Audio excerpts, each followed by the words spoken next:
नमस्कार दोस्तों, stock market studies में फिर से एक बार आपको बहुत बहुत स्वागत है। तो आज मैं फिर से आपके सामने कुछ इंपॉर्टेंट कंपनी का अपडेट शेयर करने वाला हूं, तो वीडियो को पूरा लास्ट तक देखिएगा। और अभी तक अपने चैनल को सब्सक्राइब नहीं किया तो जरूर कर लीजिएगा। कंटिन्यूसली इन्फॉर्मेशन और अपडेट्स पाना है तो चैनल के ऊपर बने रहिएगा। तो चलो देख लेते हैं कौन सा कंपनी है इस वीडियो के अंदर। फर्स्ट जो कंपनी है उसका नाम है 5 पैसा कैपिटल लिमिटेड। तो 5 पैसा कैपिटल लिमिटेड के ऊपर मैं बहुत पहले से आपको वीडियो शेयर कर रहा हूँ। ठीक है, जिस तरीके से एक बिग फॉल देखने को मिला है, उसी तरीके से आपको कुछ टाइम बाद आपको एक अच्छा खासा करेक्शन भी देखने को मिलेगा। आज देखें तो जितने सारे स्टॉक ब्रोकिंग कंपनी है वो सारे कंपनीज का हालत इसी तरीके से है। वो सारे कंपनी धीरे धीरे करके गिरते चले जा रहे हैं। अभी देखिए वो गिरावट मतलब होने का चांसेस ज्यादा था, क्योंकि सारे के सारे company small cap type company है। और स्मॉल कैप टाइप कंपनी के ऊपर एक चीज को याद रखना कि वो कंपनी जब भागते रहते हैं, बहुत तेजी से भागते हैं, और जब गिरते हैं तो ऑब्वियसली एक अच्छा खासा गिरावट भी देखने को मिल जाता है। जैसे देखिए एक साल के अंदर 274 से 759 तक चला गया था। मतलब ऑलमोस्ट ऑलमोस्ट आप बोल सकते हैं आपका फंड दुगना के आसपास कर दिए थे। तो इतने बड़े लंबा जर्नी होने के बाद कभी ना कभी तो करेक्शन होना चाहिए था, क्योंकि मार्केट करेक्शन में है तो स्मॉल कैप और मिड कैप टाइप का हालत सबसे पहले खराब होता है। तो अभी क्वेश्चन ये आएगा कि क्या इस कंपनी ठीक ठाक है, क्या इस कंपनी बेस्ट है एज ए फ्यूचर के लिए। देखिए मेरे पॉइंट ऑफ व्यू से मैं आपके साथ इस वीडियो को शेयर करूंगा। तो प्लीज कोई भी मेरी तरफ से रिकमेंडेशन के हिसाब से मत देखिएगा, क्योंकि सारी चीजों को हर किसी का ओपिनियन के हिसाब से काम करना चाहिए। तो चलो देख लेते हैं कंपनी के डिटेल्स में क्या है। सबसे पहले कंपनी के बिजनेस के बारे में समझ लेते हैं। देखिए कंपनी का मार्केट शेयर के बारे में बात करें तो आप ध्यान दीजिएगा, कंपनी का मार्केट से नंबर ऑफ अकाउंट्स जो है वो 1.39% है। मतलब उतना ज्यादा अकाउंट्स अभी तक कंपनी अचीवमेंट नहीं किया है। और कंपनी के बेसिकली जो बिजनेस है, कंपनी का ब्रोकिंग के ऊपर बिजनेस है। 100% कंपनी इंडिया से बिजनेस कर रहा है, और ब्रोकिंग के ऊपर कंपनी का 69% बिजनेस है। और बाकी अदर्स के ऊपर कंपनी 24%, और क्रॉस सेलिंग के ऊपर कंपनी 6.58%। तो इस तरीके से कुछ प्रोडक्ट के ऊपर कंपनी काम कर रहा है। और कंपनी के ऊपर जो ग्रोथ है वो ग्रोथ किस तरीके से हो रहा है वो देख लीजिए। कंपनी का ग्रोथ देखिए, पहले एक टाइम कंपनी का आरओई नेगेटिव में था, वो धीरे धीरे करके पॉजिटिव में आया। आरओसी वो भी नेगेटिव में था 5 साल में, अभी देखिए धीरे धीरे करके पॉजिटिव सिर्फ नहीं 15% के ऊपर भी चले गए हैं। मतलब एक अच्छा खासा सिचुएशन देखने को मिला। उसके साथ साथ नेट प्रॉफिट मार्जिन जो है वो नेगेटिव से यहाँ पे पॉजिटिव में कन्वर्ट हुआ। और डेप जो है वो नाक के बराबर अभी हो चुका है, क्योंकि पहले 1.25% का डेप था। मतलब कुछ पॉइंट्स कंपनी के तो खासियत देखने को मिले। और दूसरा पॉइंट ये भी है, कंपनी के जो क्वार्टर रिजल्ट है वो भी देखेंगे तो साल भर में कंपनी अच्छा खासा यहाँ पे सेल्स को कंटिन्यू मेंटेन किए, एक्सपेंस को भी कंपनी कंटिन्यू मतलब यहाँ पे अच्छा खासा एक्सपेंस को भी मेंटेनेंस किए। और उसके साथ साथ कंपनी का नेट प्रॉफिट हर साल बढ़ते चले जा रहे हैं। जो कंपनी के हर साल प्रॉफिट, हर क्वार्टर्स प्रॉफिट बढ़ते चले जा रहे हैं, हर साल प्रॉफिट ग्रोथ होता चले जा रहा है, तो उस कंपनी के ऊपर एक बिग बिग पॉजिटिव साइंस होना चाहिए। तो मैं यही सारे कारण के वजह से कंपनी के ऊपर मैं बुलिश हूँ। साथ ही साथ एज ए इन्वेस्टर भी देखेंगे तो कंपनी के ऊपर इन्वेस्टर एक भी माल बेचने के लिए तैयार नहीं है, चाहे वो एफआईएस हो, चाहे वो पब्लिक हो, चाहे वो प्रोमोटर हो। हाँ, मान लेता हूँ कंपनी के पास डीएस के पास कोई भी होल्डिंग्स नहीं है। इतना दिन तो कोई भी होल्डिंग नहीं था। अभी सिर्फ खाता खुल चुके हैं। सिर्फ 0.20% के आसपास होल्डिंग यहाँ पे देखने को मिले। मतलब बेस्ट तरीके से यहाँ पे होल्डिंग्स कंपनी के ऊपर देखने को मिला है। बाकी आपकी क्या राय है जरूर कमेंट्स करना। और रही बात टेक्निकली चार्ट पैटर्न का, तो फाइनली इसके ऊपर एक शानदार तरीके से पैटर्न क्रिएट हुआ था। कुछ इस तरीके से कब बना था, लंबा सा एक जर्नी करने के बाद कब बना, उसके बाद एक छोटा सा हैंडल बना। और कब विद 100 पैटर्न बनने के बाद फाइनल क्या हुआ, यहाँ पे ब्रेकआउट हुआ और ब्रेकआउट कंफर्मेशन हुआ। तो इस जगह पे मैंने एंट्री लिया, और एंट्री लेने के बाद ऊपर भी गया था, और टारगेट के नजदीक से ही वो रिवर्सल कर दिया। तो टारगेट होने से थोड़ा सा ही बाकी था, उससे पहले ही कंपनी क्या क्या रिवर्स कर दिया। और रिवर्स करने के बाद बिग फॉल हो गया, और यहाँ पे रिटेस्ट किया, उसके बाद और भी नीचे आया और 200 डेज ईएमए को रिटेस्ट किया।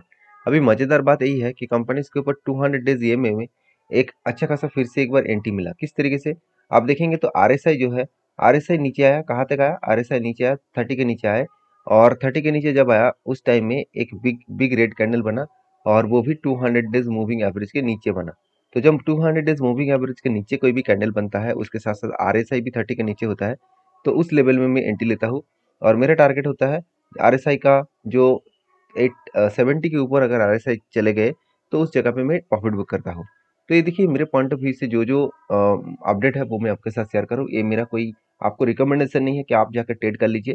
ट्रेड हर किसी का अलग अलग ओपिनियन होना चाहिए। आपके जो एडवाइजर है उसके साथ बातचीत करके करिएगा, क्योंकि मेरे तरफ से कोई भी रिकमेंडेशन नहीं है। मैं खुद का जिस तरीके से ट्रेड करता हूँ, जिस तरीके से सोचकर काम करता हूँ, वही मैं आपके साथ शेयर कर रहा हूँ। नेक्स्ट जो कंपनी है उसके बारे में चर्चा करूँ, उसका नाम है फिनोटेक्स केमिकल लिमिटेड। देखिए फिनोटेक्स केमिकल लिमिटेड ये भी एक छोटा सा कंपनी है। इस केमिकल कंपनी के ऊपर मुझे बेस्ट तरीके से सिचुएशन देखने को मिला, क्योंकि हर कोई केमिकल कंपनी का हालत खराब है कि फिर भी इस कंपनी अलग लेवल का काम कर रहा है। जैसे कंपनी का डेप्थ एकदम जीरो है, एकदम जीरो। कंपनी का आरओसी आरओई देखने का जरूरत नहीं है, बहुत शानदार है। कंपनी का वैल्यूएशन भी उतना हाई नहीं है, 30 के आसपास है। मतलब एवरेज जो इंडस्ट्रीज पी रेशियो है उससे कंपनी का P ratio same to same के आसपास देखने को मिला। इनकम भी जबरदस्त है। और मजेदार बात यही है कि कंपनी के जो क्वार्टरली जो रिजल्ट है, कंपनी रिजल्ट में सेल्स का जो जिक्र किया है वो बहुत शानदार है। हर साल में कंपनी का सेल्स बढ़ता हुआ देखने को मिले, एक्सपेंस कंपनी कंट्रोल में रखे, जिस बेसिस में कंपनी का नेट प्रॉफिट अलग लेवल में ग्रोथ हुआ। मुझे एक दोस्तों ने कमेंट किया, सर हर बार क्या कंपनी के फंडामेंटल्स देखना जरूरी है? देखिए कंपनी का फंडामेंटल्स फाइनेंशियल देखना बहुत जरूरी है, क्योंकि किसी भी कंपनी का टेक्निकली चार्ट पैटर्न आपको किसी भी जगह पे अप टेन और एक बहुत शानदार पैटर्न दिखा सकते हैं, मगर उसको कंफर्म करने के लिए क्या उस पैटर्न के हिसाब से काम करना चाहिए, उस पैटर्न को कंफर्म करने के लिए आपको हमेशा टेक्निकली के साथ साथ कंपनी का परफॉर्मेंस भी देखना चाहिए। अगर परफॉर्मेंस ठीक ठाक है और टेक्निकली भी आपको सपोर्ट दे रहा है, तो एक बेस्ट अपॉर्चुनिटी मिल सकता है, एक बेस्ट पॉइंट ऑफ व्यू से आपको ट्रेड मिल सकता है। देखिए इतने दिनों से मैं जो ट्रेड कर रहा हूँ, इसी तरीके से आप अगर ट्रेड कर रहे हैं किस बेसिस में जरूर कमेंट्स करना। और हाँ, फिनोटेक्स आपके पोर्टफोलियो में है कि नहीं है जरूर मुझे कमेंट्स करके बताना। तो आप देख सकते हैं फिनोटेक्स के सबसे जो इंपॉर्टेंस है, सबसे जो इंपॉर्टेंस पॉइंट मुझे अच्छा लगा। देखिए फिनोटेक्स एक छोटा कंपनी है, मान लेता हूँ, फिर भी देखिए इस कंपनी के जो सेक्टर वाइज है, आप पूरा के पूरे सेक्टर को देखेंगे, पूरा के पूरे सेक्टर में प्रॉफिट जो ग्रोथ है वो सारे के सारे नेगेटिव है, सारे के सारे नेगेटिव है, सिर्फ पीडीलाइट इंडस्ट्रीज को छोड़कर। बाकी देखिए फिनोटेक्स के ऊपर भी पॉजिटिव है। और सेल्स ग्रोथ के बारे में बात करूँ, सेल्स भी देखिए नेगेटिव है, पीडीलाइट का भी सेल्स उतना खास नहीं है, मगर फिनोटेक्स का ग्रोथ देखिए 26% के आसपास ग्रोथ हुआ। तो इसी तरीके से सिचुएशन की वजह से मैं इस कंपनी के ऊपर एक बुलिश मोमेंटम मुझे देखने को मिला। अभी देखिए इस कंपनी की जो इन्वेस्टर है उसके बारे में बात करूं, तो प्रोमोटर भी अच्छा खासा देखने को मिले। और देखिए इंस्टीट्यूशन अभी उतना भरोसा नहीं कर रहा है, हाँ धीरे धीरे करके भरोसा करना स्टार्ट किया है। अभी पब्लिक और प्रोमोटर के पास ही सबसे ज़्यादा होल्डिंग्स है। जब इंस्टीट्यूशन इसके ऊपर ज़्यादा भरोसा करेंगे तो इस कंपनी फिर से एक रॉकेट के जैसा भागता हुआ देखने को मिल सकता है। अभी फिनोटेक्स के जो टेक्निकली चार्ट पैटर्न है उसके बारे में चर्चा करूँ, तो फाइनली मुझे एक ट्रेड मिला था, वो ट्रेड मैं आपके साथ जरूर शेयर करूंगा। वो ट्रेड किस तरीके से मिला, आप भी जब जब भी इस तरीके से कोई ट्रेड मिले उस ट्रेड को आप जरूर फोकस रख सकते हैं। देखिए यहाँ पे क्या बना, एक कप बना और उसके बाद एक हैंडल बना, और कप विद हैंडल पैटर्न बनने के बाद फाइनली क्या हुआ, यहाँ पे ब्रेकआउट हुआ। तो ब्रेकआउट जब हुआ तो ब्रेकआउट के बाद ब्रेकआउट कंफर्मेशन भी यहाँ पे हो चुके हैं। उसके बाद देखिए एक रीटेस्ट किया, इस नीचे आया रीटेस्ट किया, तब मैंने यहाँ पे इस जगह पे एंट्री लिया था। और एंट्री लेने के बाद कंपनी धीरे धीरे क्या हुआ, नीचे बार बार रीटेस्ट किया। उसके बाद देखिए कंपनी फाइनली जब उसका पूरा का पूरा जो बड़े बड़े इन्वेस्टर के है उसका पूरा का पूरा क्वांटिटी ऐड हो गया, वो उसके बाद पुश करके ऊपर लेके गया और टारगेट का अचीव किया। तो अच्छा खासा लेवल में एक टारगेट अचीव हुआ। अभी फिलहाल के लिए मेरा कोई ट्रेड नहीं है, क्योंकि कंपनी जिस तरीके से अभी सिचुएशन क्रिएट कर रहा है, मुझे एक फिर से कप विद 100% चाहिए, तब मैं कुछ डिसीजन अलग से लूंगा। बाकी आपकी क्या राय है जरूर मुझे कमेंट्स करना। और नेक्स्ट जो कंपनी है उसके नाम है राजेश एक्सपोर्ट। देखिए इस कंपनी में पहले ही बोल चुका हूँ, कंपनी 225 245 इस लेवल तक आने का चांसेस है, क्योंकि लगातार लगातार करेक्शन बढ़ते चले जा रहे हैं। और करेक्शन के हिसाब से मैं बात करूँ, कंपनी के जो चार्ट पैटर्न अभी बना है, देखिए किस तरीके से यहाँ पे करेक्शन हुआ है, लगातार वो करेक्शन का मोमेंटम में है। यहाँ से रिकवरी करने का कोशिश भी किया था, मगर मैं पहले ही बोल चुका हूँ कि ये जो रेंज है इस रेंज के ऊपर क्लोजिंग नहीं दिया, इसका मतलब सेलर एक्टिव है, बायर आपको फंसाना चाहते हैं कि उस करके ऊपर लेके जा रहा है। इसका मतलब आपको यही दिखा रहा है कि यहाँ से बाई हो जाएगा, तो यहाँ पे बाई करने का आपको नौता दिया है। और उसके बाद देखिए कंपनी किस तरीके से बिग फॉल देखने को मिला।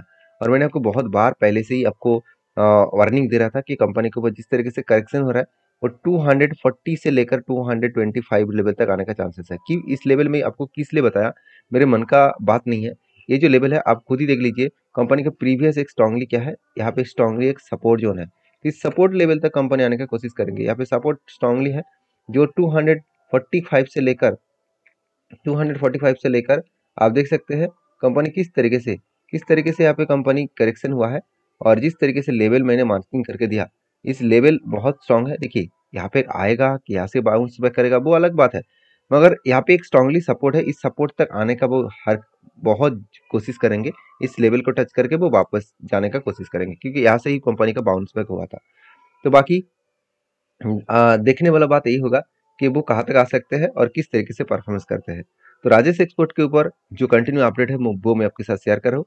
आप मेरे से जुड़े रहिए, चैनल को सब्सक्राइब करिए, क्योंकि मार्केट के रिलेटेड अपडेट इसी चैनल के माध्यम से मिलेगा। और सारे वीडियोस मैं पहले ही बोल चुका हूँ, मैं कोई सेबी रजिस्टर्ड पर्सन नहीं हूँ। अगर आपको काम करना है तो सारी चीज़ों को समझ कर सीख कर काम करिए, ब्लाइंडली मुझे फॉलो मत करिए, क्योंकि हर किसी को फॉलो करना ब्लाइंडली गलत डिसीजन है मेरे हिसाब से। तो प्लीज़ एक बार रिसर्च करके काम करना। तो मिलते हैं नेक्स्ट वीडियो में, तब तक के लिए धन्यवाद।